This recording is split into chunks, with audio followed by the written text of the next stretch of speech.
kuko ari umwanzi anteza ibibazo byinshi, ubupfubyi no kwigunga, ubukene ndetse n'indwara, gupfusha no kwiganyira, abanzi bahagurutse kundwanya. Ariko ijambo ryawe rikankomeza umutima, mwami wanjye Yesu uri ingabo inkingira.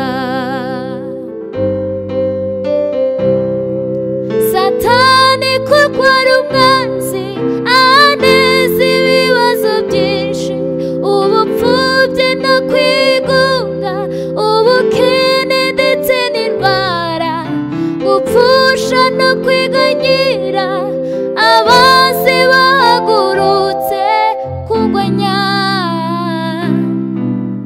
Ariko ijambo ryawe rikankomeza umutima, mwami wanjye Yesu uri ingabo inkingira. Mwami wanjye Yesu uri ingabo inkingira, ungose imbere n'inyuma, singikangwa na Satani. Ungose imbere n'inyuma, singikangwa na Satani. Mwami wanjye Yesu uri ingabo inkingira, ungose imbere n'inyuma, singikangwa na Satani. Ungose imbere n'inyuma, singikangwa na Satani. Amen. Iyo ntekereje umugabo witwa Yesu, ibyo yankoreye ni byinshi cyane, nahera mu gitondo bukira sinabimara.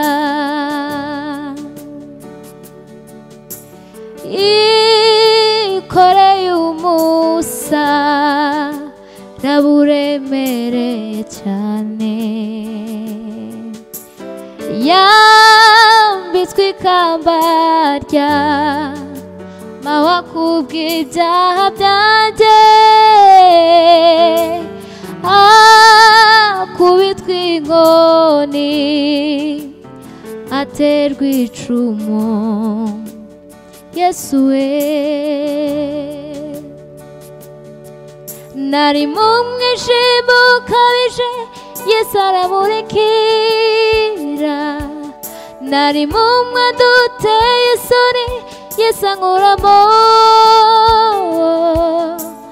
Nari dushenguye umwuma, Yesu araza ati ngwino mwana nkunda nkuruhure.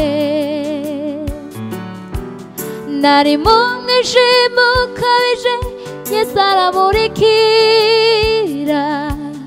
Nari mu mwanda uteye isoni, Yesu ankuramo.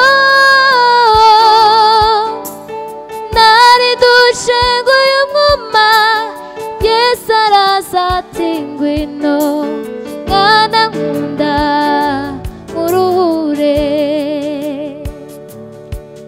Nari mu mwijima ukabije, Yesu aramurikira. Nari mu mwanda uteye isoni, Yesu ankuramo. Nari dushenguye umwuma, Yesu araza ati ngwino mwana nkunda nkuruhure. Mwana nkunda nkuruhure. Oh mwana nkunda nkuruhure. Imvugo yiwe ni ihame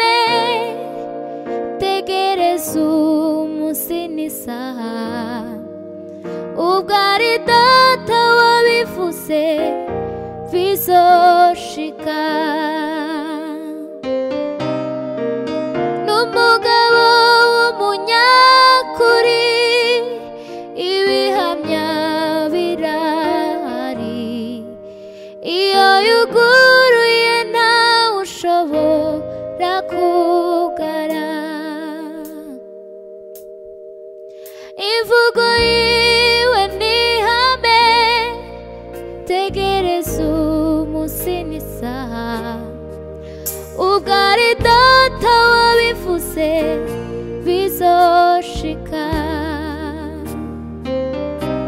N'umugabo w'umunyakuri ibihamya birahari, iyo yuguruye ntawe ushobora kugara.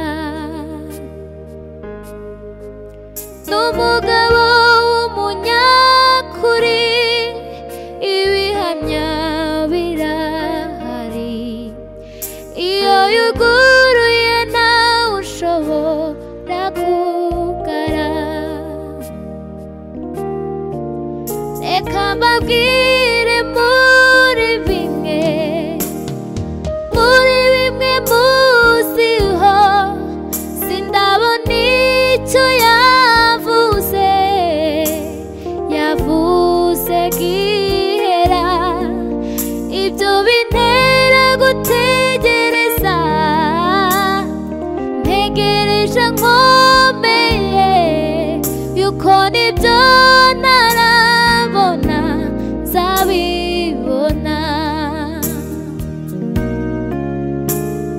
Imvugo yiyo ni ihame, tegereza umunsi n'isaha, ubwari data wabivuze bizoshika.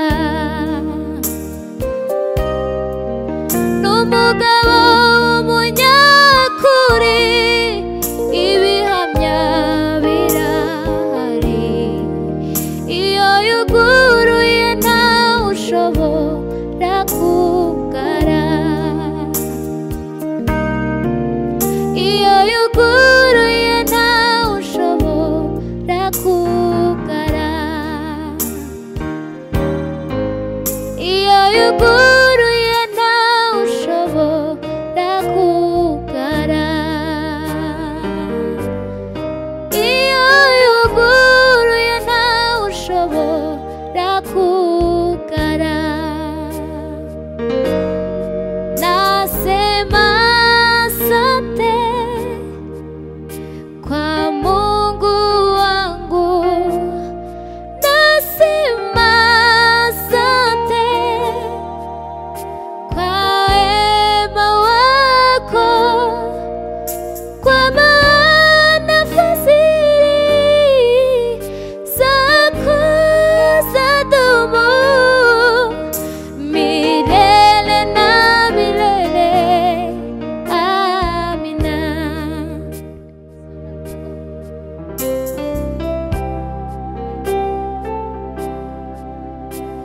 Kwa Mungu wangu nasema asante kwa wema wako, kwa maana fadhili zako zadumu milele na milele. Amina. Nasema asante kwa Mungu wangu, nasema asante